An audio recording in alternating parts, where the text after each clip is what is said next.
Welcome to the debate. Imagine surviving a horrific plane crash, washing up on a deserted island, and, well, realizing as the days go by that the biggest threat to your life isn't starvation, and it isn't the elements either. It's the polite, highly organized, people-pleasing coworker sitting right next to you. Right, because once the social contracts vanish, you have absolutely no idea what kind of psychological machinery is actually operating beneath that polite smile. Precisely. Today, we are exploring the intersection of extreme survival cinema and psychological theory. We're looking at Sam Raimi's 2026 film Send Help through the lens of internal family systems therapy, which is commonly known as IFS. The source material basically treats the isolated island in the film as this rigorous psychological laboratory. It strips away, every single external societal structure to test the absolute limits of the human mind. And it forces us into a very uncomfortable central question, really. When you put a normal modern human being in a life-or-death survival scenario, is the total collapse of their morality an unavoidable systemic certainty? Like, are we biologically and psychologically doomed to be taken over by monstrous survival-at-all-costs impulses? Or is there hope, right? Exactly.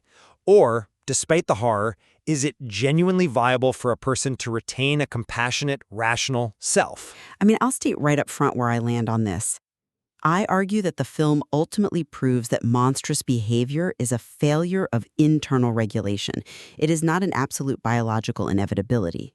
Okay. Send Help brilliantly visualizes the terrifying collapse of our societal coping mechanisms, yes, but it does not endorse a pure, cynical nihilism. If you look at the text carefully, true rescue relies entirely on our enduring, inherent capacity for self-led compassion. Well, I read the exact same text and I come at it from a completely different direction. I argue that the film serves as a harsh, undeniable demonstration that everyday morality is largely just a circumstantial luxury. A luxury. Wow. A luxury. Unless a person has undergone intensive, specific psychological preparation beforehand, the violent takeover of extreme survival mechanisms is the absolute, inevitable default of the human psyche when faced with death. Okay, well, let's lay the groundwork here for people who might be familiar with the film, but maybe not the specific psychological framework of IFS. In internal family systems, the mind isn't just one monolithic entity. It's inherently multiple. Right. It's made up of different parts that take on specific roles, ideally led by a core self. And this brings us to our two main characters, Linda and Bradley. Yeah, and we really have to look closely at how their psyches are structured at the beginning of the film, before the crash even happens. Exactly. So Linda enters the narrative as a hyper-productive perfectionist. In IFS terms, she has highly developed manager parts. Managers are the proactive parts of our psyche. They try to keep us safe by controlling our environment. By managing everything. Right. Linda's managers plan everything down to the minute, keeping her career and personal life strictly regimented, so she literally never has to feel vulnerable.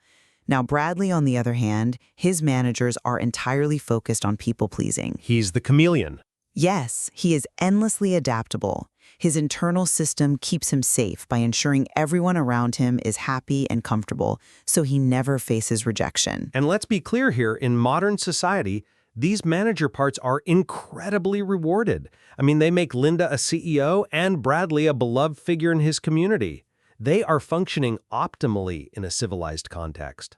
But then the plane goes down. Yeah. The civilized context vanishes entirely. And the text points out that on a deserted island, Linda's 5-year corporate plans and Bradley's impeccable social graces become utterly useless. The managers can no longer protect the internal system from the terror of the environment, which leads to massive internal panic. Absolute system failure. Exactly. Now, here is where my argument takes shape. The descent into paranoia and aggression that follows is not a revelation of their, quote, true dark selves. Really? Really. The text explicitly defines the concept of true rescue, not as the physical arrival of a helicopter, but as the fleeting moments where a character manages to access their core self and demonstrate genuine empathy over hostility. Because the text frames empathy as the ultimate triumph, I believe it's arguing that self-leadership remains fundamentally possible even when external safety is completely gone. Of that initial empathy. The material states quite clearly that everyday kindness and morality are often merely managers operating in favorable conditions. I mean, sure, it says that. Think about the mechanics of that, though.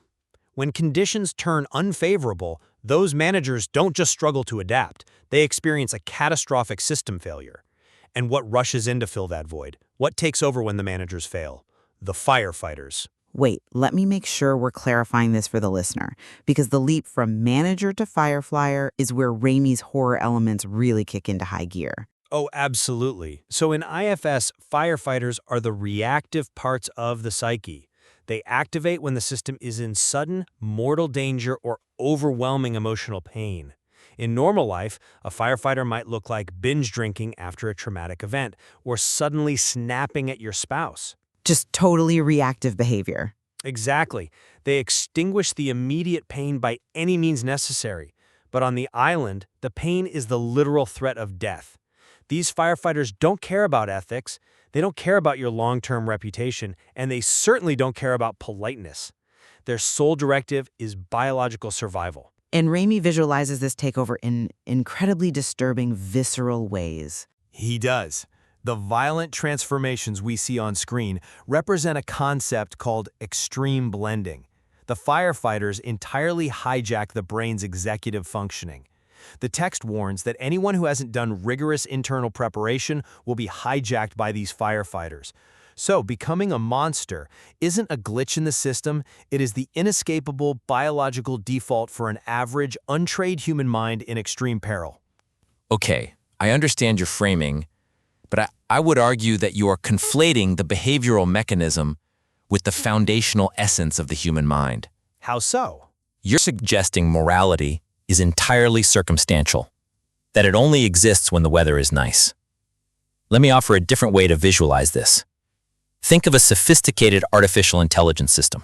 Okay, I'm listening. The AI has a base operating system. That's the self.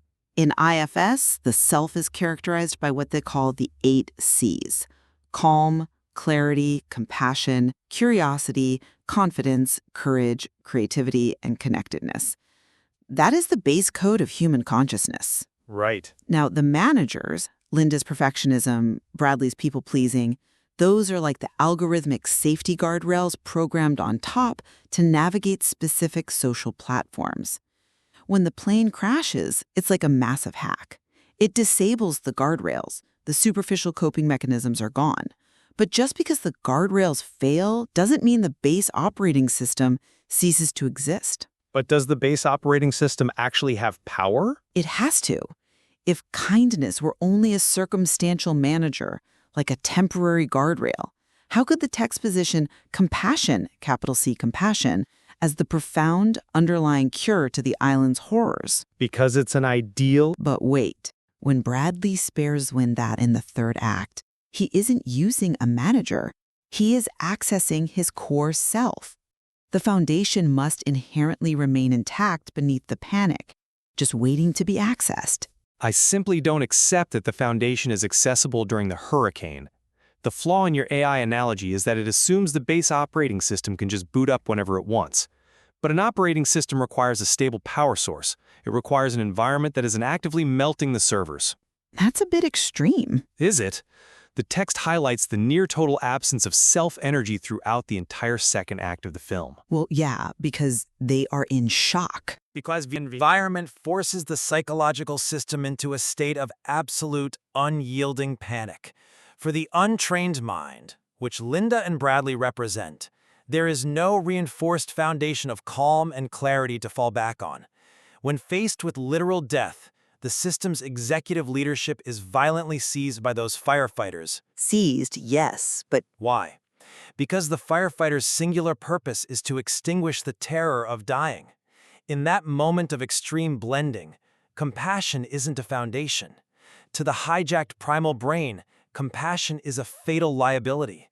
You cannot afford the luxury of curiosity or connectivity when the perceived immediate reality is kill or be killed. Say, I really struggle with that conclusion because it treats the firefighters as if they are executing a highly effective, optimized survival strategy. If the firefighters were simply cold, calculated evolutionary instincts, I might agree with you.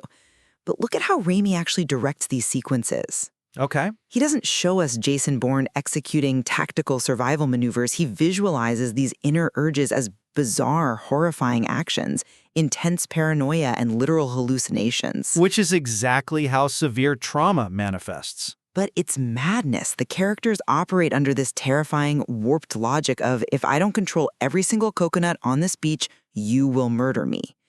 When I look at the text's description of this, I don't see an inevitable biological imperative. I see a chaotic, entirely dysfunctional system error. A system error. Yes. Aren't these hallucinations and violent outbursts evidence of a broken psychological system? The horror element of the film highlights that extreme blending is a failure state. It represents a system that has fundamentally broken down because it has lost access to the self. You are looking at the chaos and seeing a malfunction. I look at the exact same chaos and see the desperate, intended mechanics of IFS trauma playing out exactly as designed. As designed. Hallucinations are by design. The extreme violence and madness aren't optimal. You're completely right about that. But they are desperate. We have to look at what the firefighters are actually fighting against. Survival, right? The elements, the hunger. No, not just the physical elements, the internal elements. The firefighters must utilize extreme blending to suppress the exiles. Ah, we need to explain the exiles. Yes, we do. In IFS, exiles are the deeply buried, most vulnerable parts of the psyche that hold our deepest traumas and core shame. Managers spend our whole lives keeping them locked away. Right. Linda's manager works 80-hour weeks so she never has to feel her exile's profound sense of worthlessness. Bradley's manager flatters everyone so he never has to face his exile's agonizing fear of abandonment. And the island destroys the managers so the exiles are suddenly exposed? Exactly. The island shatters the walls holding those exiles back. If those exiles flood the system, the emotional pain will literally incapacitate the person. They will curl into a ball and die. Wow. So, Raimi uses horror to physically manifest how fierce the mind becomes when it is trying to solve profound trauma without the self. The firefighters are throwing everything they have, paranoia, aggression, hallucinations, just to keep those exiles from flooding the system. It is a messy, horrifying reaction, but it is the necessary reaction of a system frantically trying to avoid psychological death. It's not a malfunction. It is the system working at its absolute, most desperate limit to keep the host alive. Which actually brings us to a fascinating layer of the film, and perhaps the most important piece of evidence in the text, the dual meaning of the title, Send Help. On the surface, it's obviously the physical cry for a rescue boat or a helicopter. But on the internal, psychological level, the text suggests it is the cry of those very exiles you just mentioned. The exiles begging for relief from the trauma. Yes, but more specifically, they are begging to be freed from the extreme tactics of the firefighters. And this is where I see a profound assertion of human agency. If the internal system is crying out for help, specifically crying out for the self to return to leadership before the firefighters burn the whole mind to the ground, it proves that the human psyche inherently seeks self-leadership. I'm not sure it proves that. It fundamentally desires balance, clarity, and compassion, even in the darkest circumstances. The system knows it's out of balance. A system recognizing it is out of balance does not mean it has the tools to fix itself. But it does have the tools if we put in the effort. The text specifically mentions that a person can avoid becoming a monster if they have done shadow work. The very existence of that concept implies we possess the agency to prevent this monstrous takeover. Shadow work isn't exactly a walk in the park. No, let's define that for a moment. Shadow work in this context isn't just a buzzword. It's the deliberate, often painful psychological process of visiting those vulnerable exiles in a safe environment, processing their pain, and unburdening them so your firefighters don't have to exist on a hair trigger. Right. We are not just biological automatons doomed to violence. We have the capacity to prepare, to heal our parts, and to ultimately lead with the self. That is a beautiful sentiment, and theoretically, sure, the framework supports it. But have you considered the vital, tragic caveat the text provides alongside that hope? The caveat? I concede that the exiles are crying out, But the text is very specific. A person can avoid this monstrous takeover if they have a stable self or if they have done deep shadow work. That is a massive, almost insurmountable if for the general population. People do. But Linda and Bradley represent the vast, overwhelming norm of modern society. They represent people whose inner worlds are tightly organized for economic productivity and social harmony, but remain entirely unexplored. They haven't unburdened their exiles. Right, they've just suppressed them. Yes. For them, isolation shatters the walls holding back decades of unexamined wounds. And here is the tragic inevitability of the film's premise.